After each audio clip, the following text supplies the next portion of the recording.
Boa tarde, pessoal. Eu sou Consola Oliveira e este canal é dedicado a trocas de experiências e práticas que eu desenvolvi ao longo da minha carreira. E hoje eu trouxe para vocês essa pergunta aí que eu quero que vocês reflitam sobre ela. Faz sentido oferecer textos a crianças não alfabetizadas? O que você acha? Faz sentido ou não? Bom, hoje nós vamos começar a falar sobre textos. Então, eu trouxe para vocês essas pequenas reflexões aqui do dia a dia. Leitura e escrita. Trava-língua, parlenda, quadrinha, poema, canção de roda são apropriados para se trabalhar a aquisição da base alfabética e ortográfica? Que rufem os tambores. O que vocês acham? Bom, por serem de fácil memorização, esses tipos de texto geram atividades que favorecem a percepção de que é preciso corresponder a fala ao escrito, além de brincar com o som, a forma gráfica e o significado de palavras. Então, essa é a razão de se trabalhar com pequenos textos na sala de aula. Qual que é o objetivo quando a gente leva esses pequenos textos para a sala de aula? Ler e reler os textos que foram garantidos oralmente, ou seja, aqueles textos que as crianças já conhecem de memória, fazendo a correspondência oral e escrita. E esses textos, eles irão promover a aquisição da base alfabética e ortográfica. Gente, ler e reler, né? Isso é muito importante que quando você chega na sala de aula e vai trabalhar trava-línguas, parlendas ou versos, que você tenha o hábito de estar sempre recitando com a criança para que ela armazene essas informações na mente. Quer dizer, memorizem mesmo esses pequenos versinhos, ok? Quais seriam as estratégias para eu trabalhar com esses textos? Bom, a princípio, eu gosto de esclarecer para vocês a forma como eu trabalhava na sala de aula. Então, como que eu fazia? Eu escrevia esses textos em papel AG, aquele papel grande, né, que eles também chamam de manilha. Então, eu escrevia esses textos, levava para a sala de aula, fazia uma leitura com as crianças, apontando com a régua, né, para posicionar as palavras, né, no texto, para elas perceberem, né, a direção também da escrita. Depois eu fazia uma atividade de circular as palavras-chave, que podem ser palavras que rimam ou palavras que eu queria trabalhar com elas o significado. Também a gente deve explorar os espaços e as pontuações. Depois eu trabalhava trava-línguas com lacunados, né, os versinhos também, e partia para trabalhar análise linguística, por exemplo, quantidade de palavras, espaços, pontuações, explicar a estrutura, né, da direção da escrita, que ela vem da esquerda para a direita, os espaços entre as palavras, o uso da maiúscula e minúscula, e usava também para sublinhar as pontuações e já explicar o que significava o ponto de interrogação, o ponto final. Ah, isso é muito difícil para criança pequena? Não, isso são informações que você não deve negar a ela, ok? Então, essas são as estratégias. A gente vai trabalhar aqui agora, então, a questão das etapas da leitura. Então, nós temos aí, ó, leitura do professor, leitura compartilhada, coletiva, dirigida e individual. O que é necessariamente a leitura do professor?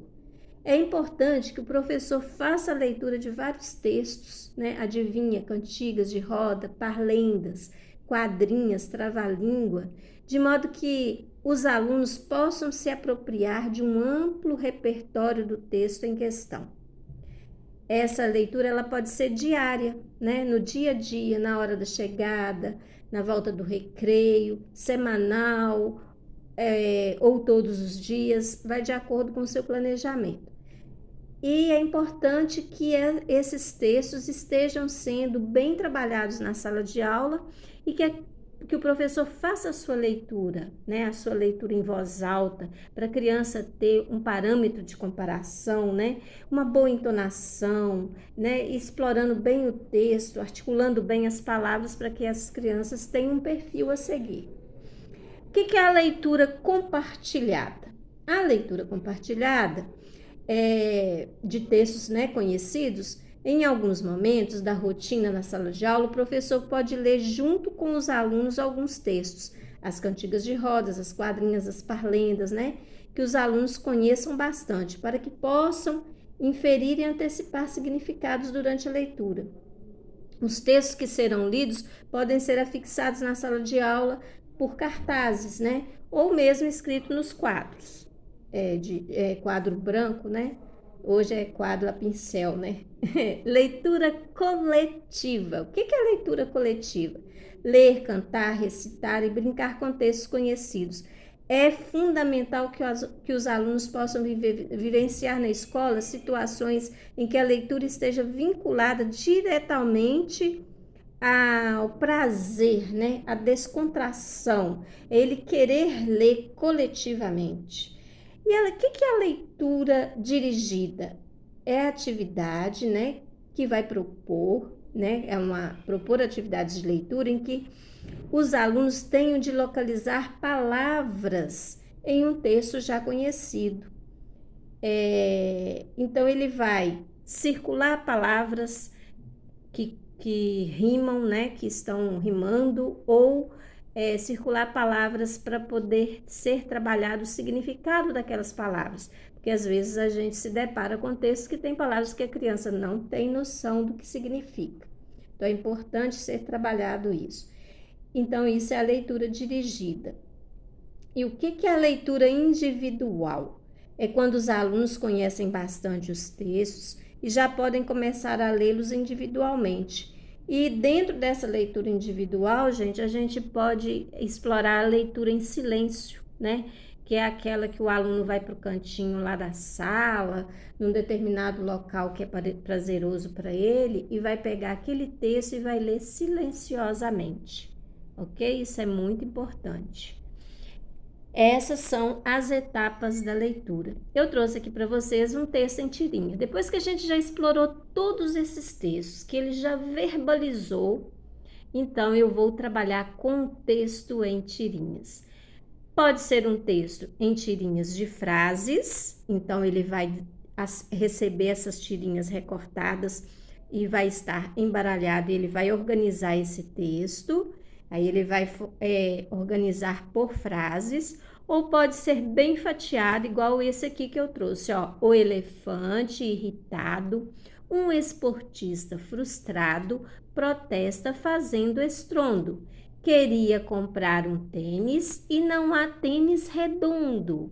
Aqui eu posso trabalhar quantidade de linhas que tem o texto, eu posso trabalhar o uso da maiúscula e da letra minúscula, eu posso circular as palavras que rimam, né? Irritado, frustrado, estrondo, redondo. Eu posso trabalhar a pontuação, igual aqui apareceu os 2 pontos, o ponto final, e posso trabalhar os espaços entre as palavras, além de trabalhar também com palavras faltosas, por exemplo, para a criança completar. Vamos supor, eu tiro a palavra e ela tem que encaixar a palavra na frase de acordo com o texto, né? Então, ó, o elefante irritado, aí ele vai completar.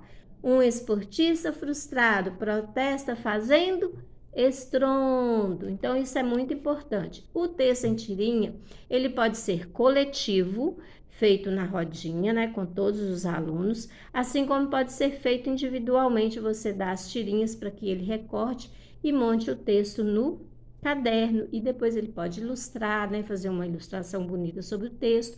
Então, isso tudo vai garantir um desenvolvimento, assim, muito bom da leitura. Depois, quando você tiver, assim, uma quantidade, assim, de textos que você já trabalhou na sala de aula, que realmente as crianças já dominam, você pode montar um livrinho tipo esse aqui, que é um bloquinho que ele leva para casa ou fica na escola para ele ler, né? Em momentos assim que você tiver, por exemplo, tá faltando uns 15 minutos para terminar a aula e você distribui uns 20 minutos para ele ler, né? E ler com um colega. E pode ter vários tipos de bloquinhos desse aqui. É muito bom para desenvolver a leitura. Ele pode levar para casa como tarefa, né? Todas as possibilidades que você puder, né, desenvolver com a criança, para que ela desenvolva a fluência da leitura, vai ser, assim, muito, muito importante para o desenvolvimento da escrita e da leitura. Por quê? Quando ela tem contato com esses textos e que ela tem prazer em recitar esses textos, facilmente, quando você for trabalhar uma reescrita, por exemplo, ela vai ter já um domínio muito grande de vocabulário e de textos e que você poderá estruturá-lo nessa reescrita. Então, que é muito importante também, que já é uma outra parte de uma outra aula que eu vou trazer aqui para vocês. No mais, gente, quem gostou, dá um like aí. E por hoje é só. Um grande abraço para vocês, tá? Façam bom uso das atividades que eu venho trazendo, que é esse o objetivo aqui, tá? Eu priorizo atividades interessantes, fáceis de serem realizadas e não são atividades cansativas, né? São atividades que você pode ir desenvolvendo na sala de aula e a criança vai estar sempre gostando do que está fazendo, ok? Um grande abraço, até mais!